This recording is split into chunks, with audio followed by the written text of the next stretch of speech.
Truk mungkin adalah salah satu hal yang cukup menarik untuk dibahas, karena mau bagaimanapun, truk adalah kendaraan penggerak ekonomi di suatu negara.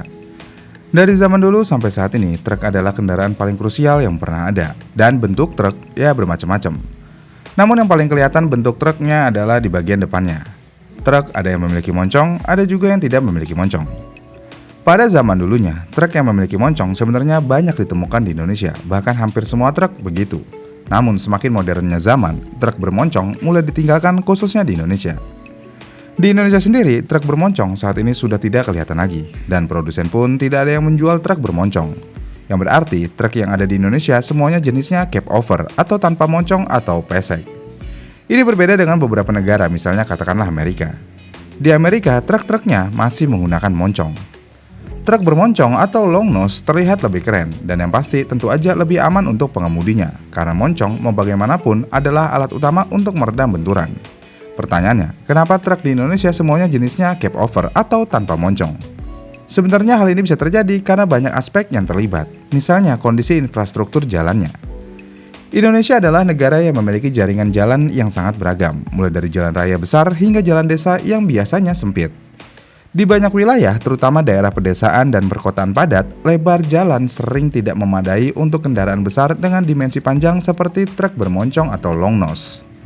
Dengan hal tersebut, truk cab over adalah jawaban utamanya, karena mau bagaimanapun, tanpa moncong, truk bisa memiliki dimensi yang lebih pendek namun kapasitas mesin tetap sama. Selain itu, regulasi pemerintah juga mempengaruhi hal ini. Di Indonesia ada peraturan yang mengatur panjang total kendaraan termasuk truk. Dengan adanya peraturan tentang batasan tersebut, penggunaan desain truk cab over tentu aja memberikan keuntungan signifikan. Yang mana, karena tidak ada moncong yang memakan panjang, sisa ruang dapat dimanfaatkan sepenuhnya untuk membawa muatan. Kemudian juga di industri transportasi, efisiensi adalah kunci utama. Truk tanpa moncong memungkinkan penggunaan panjang kendaraan untuk muatan yang lebih besar. Di Indonesia, ini sangat penting mengingat volume barang yang sering kita lihat melebihi kapasitas ideal. Kemudian selain itu, truk yang lebih panjang juga cenderung sulit mengakses daerah tertentu, sehingga truk cab over yang lebih ringkas menjadi pilihan terbaik untuk memenuhi kebutuhan pengangkutan. Faktor ekonomi juga memainkan peran besar. Truk tanpa moncong biasanya lebih murah untuk diproduksi karena desainnya lebih sederhana, dan ini sangat relevan di pasar seperti Indonesia, di mana sebagian besar operator truk adalah pelaku usaha kecil hingga menengah yang sangat memperhatikan biaya. Selain itu, perawatan truk cab over cenderung lebih mudah karena akses ke mesin berada tepat di bawah kabin. Dengan mekanisme yang memungkinkan kabin diangkat, teknisi dapat dengan mudah memeriksa atau memperbaiki mesin. Di sisi lain, truk bermoncong memerlukan ruang tambahan untuk perbaikan yang bisa menjadi kendala di bengkel kecil di Indonesia. Kemudian juga truk cab over biasanya juga lebih hemat bahan bakar dibandingkan dengan truk bermoncong, terutama pada rute pendek dengan banyak pemberhentian.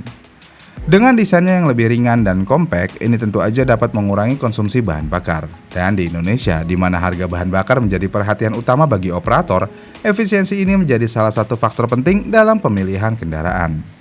Itu kondisi yang ada di Indonesia. Ini berbeda dengan kondisi seperti di Amerika atau di beberapa negara Eropa. Di Eropa atau Amerika, meskipun mereka memiliki regulasi dimensi seperti apa yang ada di Indonesia, namun aturan mereka lebih fleksibel dalam mengakomodasi truk dengan moncong atau long nose. Yang mana hal ini memungkinkan pabrikan merancang kendaraan dengan kabin panjang tanpa mengorbankan kapasitas muatan. Kenapa hal ini bisa terjadi? Tentu aja kondisi geografis di sana jauh lebih baik. Di Eropa dan Amerika, jalan raya cenderung lebih lebar, lebih lurus dan terpelihara dengan baik. Dan hal ini memungkinkan penggunaan truk bermoncong yang lebih panjang tanpa banyak hambatan. Di luar dari itu semua, truk dengan moncong panjang sudah menjadi tradisi di Eropa dan Amerika, terutama untuk transportasi jarak jauh. Jadinya truk long nose tidak bisa terpisahkan dari kondisi di sana. Tapi sebenarnya mana yang lebih baik antara kedua mobil ini dalam segala aspek? Yang pertama kita lihat dari visibilitas pengemudi dan blind spot. Truk tanpa moncong memiliki visibilitas yang luas dan blind spot yang lebih sempit dibandingkan truk bermoncong, dan itu menjadikan kendaraan dengan desain seperti ini menjadi tingkat safety yang lebih baik. Sedangkan untuk yang bermoncong, ini memiliki visibilitas yang sangat terbatas. Yang tentu aja untuk kondisi di Indonesia sendiri hal ini tidaklah cocok sama sekali. Apalagi di wilayah yang banyak motornya. Bisa nggak kelihatan itu pemotor, yang berarti truk yang memiliki moncong punya blind spot lebih banyak. Tapi walaupun begitu, truk bermoncong jauh lebih aman jika mengalami kecelakaan. Karena mau bagaimanapun, moncong depannya bisa berfungsi sebagai crumple zone, yang mana hal ini berfungsi bisa menyerap energi saat terjadi tabrakan. Dan hal ini tentu aja dapat memberikan perlindungan lebih baik bagi pengemudinya. Sedangkan untuk truk tanpa moncong, nah ini cukup berbahaya nih. Kalau remblong, nabrak tembok, ya begitu hasilnya. Pengemudinya dikorbankan. Kemudian mana yang lebih nyaman? Untuk truk bermoncong dengan kabin yang lebih panjang, ini tentu aja dapat memberikan ruang yang lebih luas, sehingga memungkinkan interior menjadi lebih lega dan nyaman. Bahkan dengan luasnya kabin tersebut, kabin truk ini bisa dimanfaatkan untuk dijadikan tempat tidur. Makanya kalau kalian suka melihat video supir-supir truk di luar negeri, mereka biasanya akan tidur di dalam truk dan mereka terlihat sangat nyaman.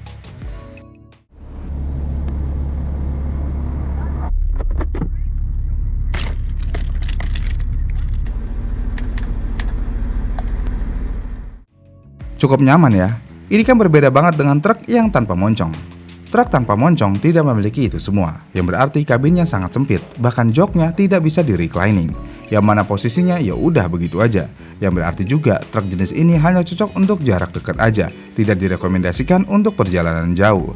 Tapi ya mau gimana ya, yang tersedia cuma truk ini, ya udah mau jauh atau dekat gaskan aja pakai truk ini. Kemudian kalau dari stabilitas dan aerodinamika lebih baik mana? Tentu saja lebih baik yang memiliki moncong atau long nose. Truk long nose memiliki stabilitas yang lebih baik.